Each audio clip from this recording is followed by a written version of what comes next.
यहाँ पर राजधानी लखनऊ में बुधवार को योगी कैबिनेट की बैठक हुई। 11 प्रस्तावों पर मुहर लगी।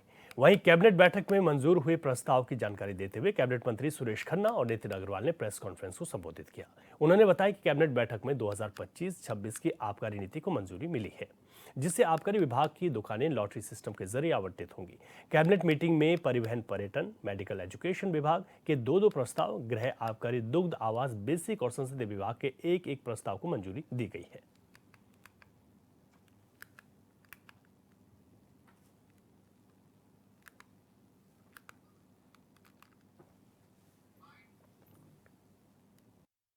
उत्तर प्रदेश राज्य सड़क परिवहन निगम के बस स्टेशनों को पीपीपी पद्धति पर विकसित कराए जाने के अंतर्गत निगम को अन्य विभागों से लीज पर प्राप्त कतिपय बस स्टेशनों की लीज अवधि को 90 वर्ष के कंसेशन राइट चयनित विकासकर्ता को दिए जाने की आवश्यकता के दृष्टिगत लीज अवधि विस्तार पर मंत्रिपरिषद ने सहमति प्रदान की है। नंबर 2, उत्तर प्रदेश अंतर्देशीय जल मार्ग प्राधिकरण नियमावली 2025 प्रख्यापन किया गया है, उस पर भी मंत्री परिषद की सहमति मिल गई। पर्यटन विभाग का यह है इस प्रदेश में स्थित राही पर्यटक, तीसरा है प्रदेश में स्थित राही पर्यटक आवास गृहों तथा सुमेर सिंह किला इटावा, कपिल वस्तु सिद्धार्थनगर, शिकोहाबाद फिरोजाबाद, विंध्याचल मिर्जापुर, झील महल रेस्टोरेंट मऊ और गोपीगंज भदोई के सापेक्ष शॉर्ट लिस्टेड निविदाकर्ताओं से प्राप्त वित्तीय निविदाओं एवं राही पर्यटक आवास गृह बस्ती वृंदावन हेतु प्रकाशित आरएफक्यू के सापेक्ष प्राप्त निविदाकर्ताओं को शॉर्टलिस्ट किए जाने पर आरएफपी निविदा प्रपत्रों पर माननीय मंत्रिपरिषद का अनुमोदन प्राप्त हो गया। नेक्स्ट है प्रदेश के प्राचीन धरोहर भवनों हेरिटेज बिल्डिंग्स को अनुकूली पुनः उपयोग एडॉप्टिव री यूज के अंतर्गत सार्वजनिक निजी सहभागिता मॉडल पर हेरिटेज पर्यटन इकाइयों के रूप में विकसित किए जाने के संबंध में इसको भी मंत्रिपरिषद ने ओके कर दिया है। केजीएमयू में 500 बेडेड ट्रामा सेंटर के विस्तार एवं पेशेंट यूटिलिटी कॉम्प्लेक्स के निर्माण की योजना को कल मंत्रिपरिषद की सहमति मिल गई है। इसमें 272.97 लाख रुपए, 2,72,97,00,000 रुपए, 97,17,000 रुपए का खर्च आएगा। ये इसकी बहुत बड़ी आवश्यकता थी, ये हो गया। बेसिक शिक्षा विभाग उत्तर प्रदेश के परिषदीय विद्यालयों में कैबिनेट प्रोक्योरमेंट हेतु अतिरिक्त दरों का वित्तीय पोषण राज्य सरकार बेसिक शिक्षा विभाग के बजट से वहन किए जाने के संबंध में ये भी अपने आप में हमारी जो टेक्नोलॉजी है उसका प्रयोग हमारे शिक्षक लोग भी करें, जो परिषदीय विद्यालय के, उसके लिए उत्तर प्रदेश की सरकार ने सहमति दी है। यद्यपि इसमें केंद्र का भी बड़ा रोल है और केंद्र ने 10,000 पर टैबलेट हमको सहयोग किया है और 1468 करोड़ रुपया 1468.80 करोड़ रुपया उत्तर प्रदेश सरकार को वहन करना है।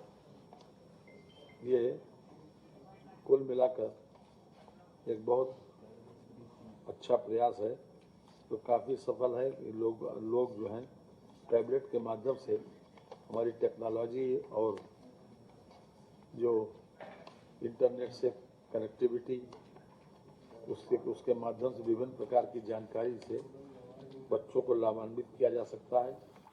और बड़ी खबर आपको बता दें, कन्नौज में एचएनएन की खबर का असर हुआ है। गंदे पानी के टापू पर बने गांव में सफाई शुरू हो गई है। प्रधान ने जेसीबी से शुरू कराई है नाला सफाई। एचएनएन ने खबर को प्रमुखता से चलाया था, जहां पर कन्नौज में टापू में गंदे पानी का जो गांव बन गया था वहां पर सफाई शुरू हो गई है। प्रधान ने जेसीबी से यहां पर सफाई शुरू करा दी है। हमने इस खबर को प्रमुखता से चलाया था, दिखाया था कि किस तरीके से गंदे पानी के टापू बने गांव में दिक्कतें हो रही हैं। अब यहां पर साफ सफाई का काम शुरू हो गया है। तो बड़ी खबर आपको बता रहे, कन्नौज में एचएनएन की खबर का ये असर है।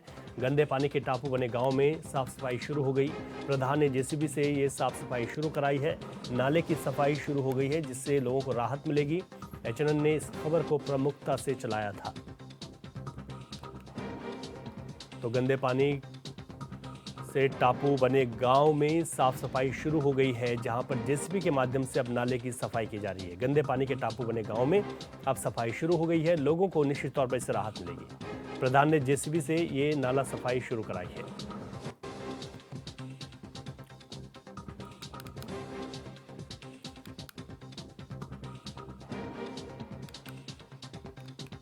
तो बड़ी खबर आपको बता रहे हैं, जहां पर अब नाला सफाई शुरू हो गई। तस्वीरें भी सामने आ गई हैं। लोगों को बड़ी दिक्कतें यहां पर हो रही थी। गंदे पानी से बने टापू गांव में यहां पर अब सफाई शुरू हो गई है। जेसीबी के माध्यम से साफ सफाई का काम शुरू हो गया है। हमने इस खबर को प्रमुखता से दिखाया था कि इसके बाद यहां पर किस तरीके की दिक्कतें लोगों को हो रही हैं।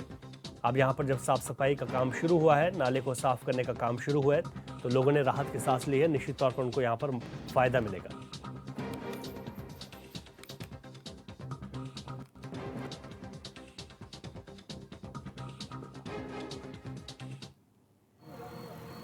पीडब्ल्यूडी के जो रोड है, रोड के किनारे बहुत बेहद बड़ा नाला है। उस नाला की समाई जो कि काफी दिनों से बंद पड़ा था, तो उसको सफाई कराने के लिए ग्राम प्रधान जी ने हम लोगों को लेटर लिख के दिए, तो हमने वीडियो साहब का अवगत कराया। तो उसमें जो है कि लेबर से काम नहीं हो सकता था, तो वहाँ पे जो है कि पुलिस प्रशासन का भी सहायता आज मिला है कि कुछ लोगों ने भाई पटिया वटिया जो अतिक्रमण कर रखे हैं, तो लोगों के आपसी सामंजस्य को बनाते हुए ताकि किसी को कोई समस्याएं ना हो और नाला की सफाई हो जाए, और जिससे तमाम प्रकार की गंदगियों से बीमारियां जो फैलती हैं, उस बीमारियों से बचा जा सके।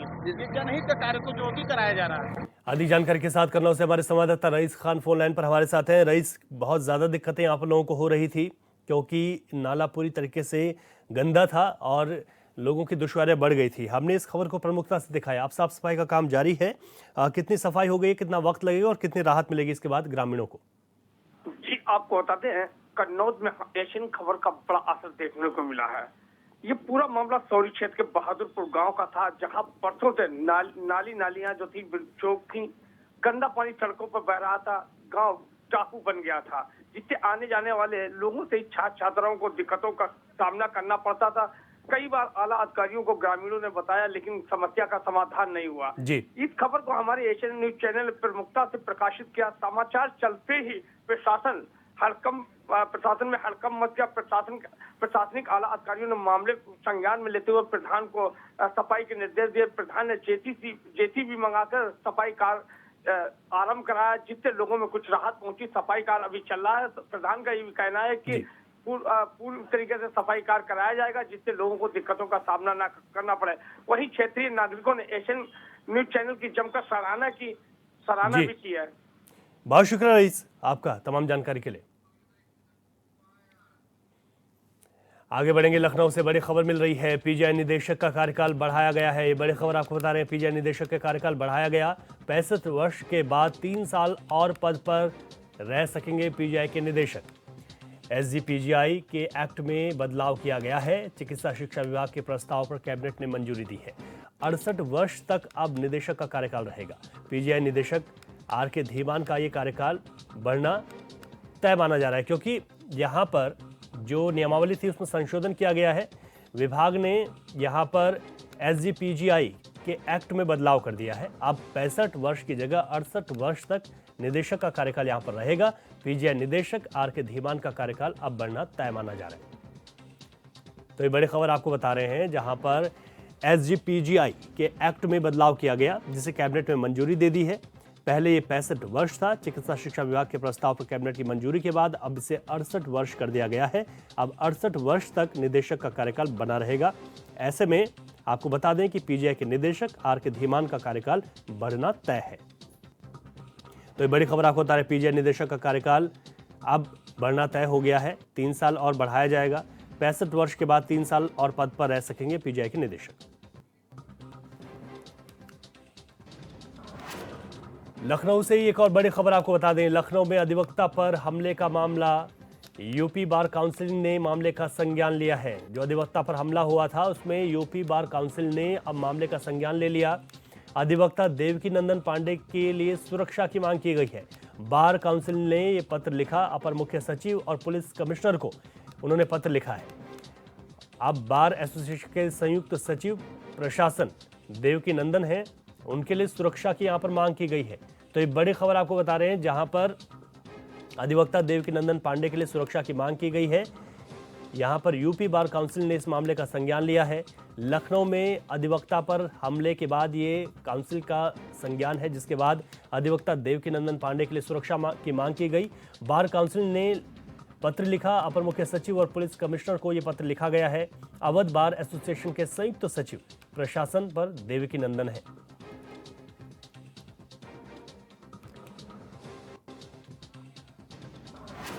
आगे बढ़ते हैं, बड़ी खबर आपको संभल से बता दें। खेत की मेड़ को लेकर दो पक्षों में पथराव हो गया। जमकर यहां पर ईंट और पत्थर चले हैं। वीडियो सोशल मीडिया पर वायरल हो चुका है। थाना रजपुरा क्षेत्र के सिंघौला चेतसिंह गांव का ये पूरा मामला है, जहां पर दो पक्षों में जमकर पत्थर और ईंट चले हैं। पथराव हुआ यहां पर जमकर। खेत की मेड़ को लेकर दो पक्षों में ही पथराव हुआ है। वीडियो सोशल मीडिया पर वायरल है। तस्वीर आपकी टीवी स्क्रीन पर भी है। आप देख सकते हैं कि थाना रजपुरा क्षेत्र के सिंघौला चेतसिंह गांव में ये पथराव हुआ दो पक्षों में, जहां पर जमकर ईंट और पत्थर चले। वीडियो भी सोशल मीडिया पर वायरल है। एक दूसरे पर ईंट पत्थर चले यहाँ पर जमकर। बड़ी खबर आपको बता रहे हैं, दो पक्षों में खेत की मेड़ को लेकर ये मामला। आप खबरों में विस्तार से आगे बढ़ते हैं। प्रदेश के कैबिनेट मंत्री और राष्ट्रीय अध्यक्ष ओम प्रकाश राजभर ने वाराणसी के सर्किट हाउस में पत्रकारों से बातचीत में कहा कि चुनाव में जनता मालिक है, जनता वोट दे रही है और 8 तारीख को जब गिनती होगी, दूध का दूध पानी का पानी हो जाएगा। दिल्ली चुनाव पर उन्होंने कहा कि कथनी और करनी में अंतर होता है। केजरीवाल की चुनाव में हताशा दिख रही है।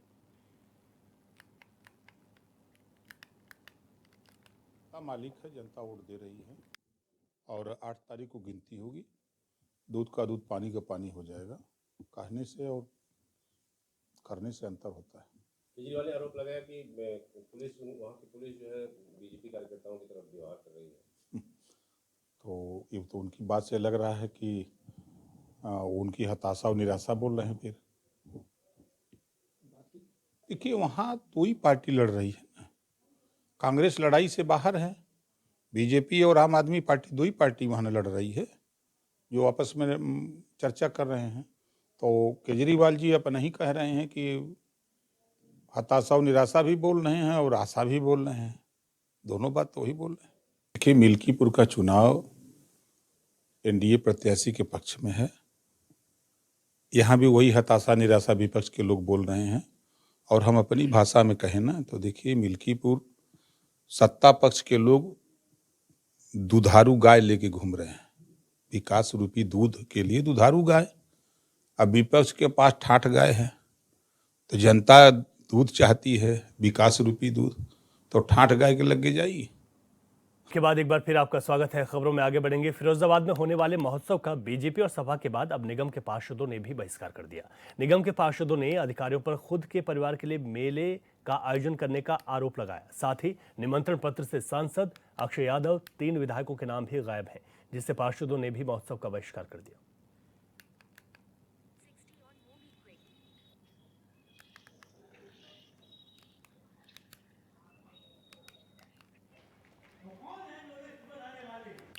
देखिए, इसके कारण 2-3 कारण हैं। पहला कारण तो ये है, जिस तरह से उत्सव के आयोजकों द्वारा पार्षदों को जो नजरअंदाज किया गया है और हमारे माननीय और हमारे न्यायायुक्त महोदय को कार्ड पे नाम तक नहीं है। पूर्व में आपने देखा होगा कि उत्सव के कार्ड पे न्यायायुक्त का नाम होता था, लेकिन इस बार न्यायायुक्त का नाम तक नहीं है और पत्रकार महोदयों को भी बैठने तक की व्यवस्था नहीं मिल रही है।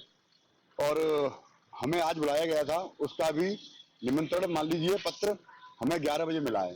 तो ये सारी चीजें अपमानजनक हैं और ये सिरे से खारिज नहीं की जा सकती हैं। आदरणीय पत्रकार महोदय, ये फिरोजाबाद महोत्सव नहीं है, ये अधिकारियों का महोत्सव है और इस महोत्सव का हम पूर्ण रूप से बहिष्कार करते हैं। उसकी वजह ये है कि आज अभी तक तो इसमें पत्रकारों का सम्मान नहीं हुआ, पत्रकारों का जो भी असम्मान रहा, उनको बैठने तक की व्यवस्था नहीं। अब इसी श्रेणी में पार्षदों का भी कोई सम्मान नहीं हो रहा। उसका जीते जागता सबूत ये है कि इसका इन्विटेशन आज हमको 11 बजे आया, जिस मीटिंग में हमको जाना था 10 बजे। ये देखिए, इसमें मैं आपको दिखाना चाहता हूँ, इसमें जो समय लिखा हुआ है 10 बजे और इसका इन्विटेशन ही हमको 11 बजे आया। आज हम लोगों के पास सुबह एक लेटर आता है नगर निगम से कि सभी पार्षदों को जो है महोत्सव में जाना है, मगर जब हम लोगों ने वहाँ की व्यवस्थाओं के बारे में पता करा कि वहाँ पर हमारे नगराध्यक्ष का भी नाम नहीं है, ना हमारे किसी पत्रकार बंधुओं का, जो अभी हमने कुछ दिन पहले देखा था कि वहाँ उनको कुर्सियां तक नहीं बैठने के मिली, तो हमें बड़ा अंदर से बड़ी फील हुआ, तकलीफ हुई कि जब वहाँ हमारे पार्षद बंधुओं का सम्मान नहीं है, हमारे नगराल जी का सम्मान नहीं है, वहाँ हम लोगों ने सभी पार्षदों ने सोचा कि हम इसका बहिष्कार कर दें।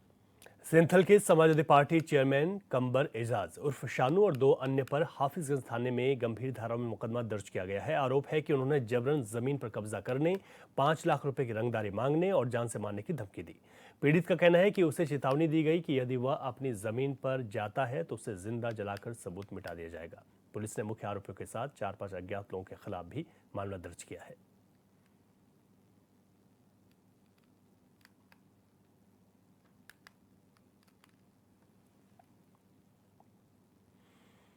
उधर रामपुर बिलासपुर में बीजेपी कृषि मंत्री बलदेव सिंह औलख ने अपनी विधानसभा के कई गांवों में सड़कों के हो रहे निर्माण कार्य का शिलान्यास किया। ग्राम प्रधान हामिद नगर समेत कई ग्रामीणों ने मंत्री का आभार व्यक्त किया है। आज हमारी ग्राम पंचायत में माननीय मंत्री जी ने वो उद्घाटन किया है, जो बहुत समय से टूटा फूटा था। आज माननीय मंत्री जी ने उद्घाटन करके हमारी पूरी पंचायत को एक तोहफा दिया है। हम पूरी पंचायत माननीय मंत्री जी का धन्यवाद करते हैं और बहुत बहुत धन्यवाद करते हैं। और जो भी काम बाकी है हमारी ग्राम पंचायत में, हम मंत्री जी का काम करने वाले उनके संज्ञान में लाएंगे, और जो हमारे काम करने वाले हम खुद भी निर्भर काम करेंगे। आज जो शिलान्यास करा है ये ग्राम पंचायत हामिद नगर में ग्राम गगनपुर से और नए गांव तक है। जो दूसरी सड़क पड़ रही है वो गगनपुर से श्योर को जाने वाली। बहुत बहुत सहयोग मिल रहा है इस ग्राम पंचायत को। मंत्री जी का जो भी काम कहते हैं वो 100% होता है। मैं सुबह से ही, मैं कल भी सारा दिन उद्घाटन किए हैं, क्योंकि मैं चाहता हूं कि मेरी विधानसभा में सड़कें, कोई भी सड़क टूटी ना रहे। कुछ टूटी सड़कें विशेष मरम्मत में, कुछ नई सड़कें हम उनका कल से लगातार शिलान्यास कर रहे हैं, और बहुत जल्दी अच्छी सड़कें बनाने का, अच्छी सड़कें देने का हम लोग काम कर रहे हैं। अभी भी मैं खैमरी चंदायन, जो कि 40 साल से उस सड़क का किसी ने देखा नहीं होगा, तो अभी मेरे जब मैं 17 में चुनाव जीत के आया था तो उसमें मैंने पहली दफ़ा सड़क कराई थी। आज उसको दोबारा फिर विशेष मरम्मत के तहत उस सड़क का निर्माण हम लोग करा रहे हैं।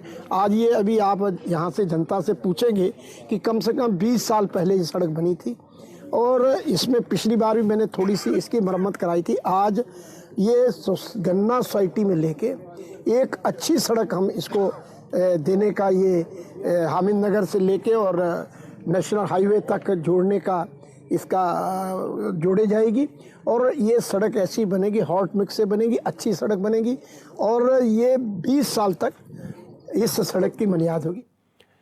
मामला आजमगढ़ मेडिकल कॉलेज से सामने आया है, जहां मऊ जिले के मधुबन थाना के सीधा अहिलासपुर गांव निवासी एक व्यक्ति ने पीजीआई के डॉक्टरों पर पुत्री के कूल्हे का लापरवाही पूर्वक ऑपरेशन करने का आरोप लगाया। पीड़ित ने सोमवार के दिन जिलाधिकारी को दिए शिकायती पत्र में बताया कि डॉक्टरों ने पुत्री के ऑपरेशन के दौरान अंदर टूल किट छोड़ने के साथ कूल्हे की हड्डी भी तोड़ दी। पीड़ित ने डीएम आजमगढ़ से पूरे प्रकरण की जांच कराते हुए क्षतिपूर्ति दिलाने की मांग की है। कल ही डीएम साहब की तरफ से एक पत्र प्राप्त हुआ है, जिसमें प्रार्थी राजेश कुमार ने बताया है कि उनकी पुत्री रूपा गुप्ता का मऊ में ऑपरेशन हुआ था। उसमें कुछ रॉड पड़ी थी, जिसको निकलवाने के लिए राजकीय मेडिकल कॉलेज चक्रपाल पर आए थे। वहाँ पर उसमें शिकायत की है कि वहाँ पर गलत ऑपरेशन करके निकाला गया, जिससे हड्डी टूट गई। इसकी जांच के लिए हमने जो एक कमेटी बना दी है। जांच रिपोर्ट आने पर ही जैसा भी नियमानुसार होगा कार्रवाई की जाएगी।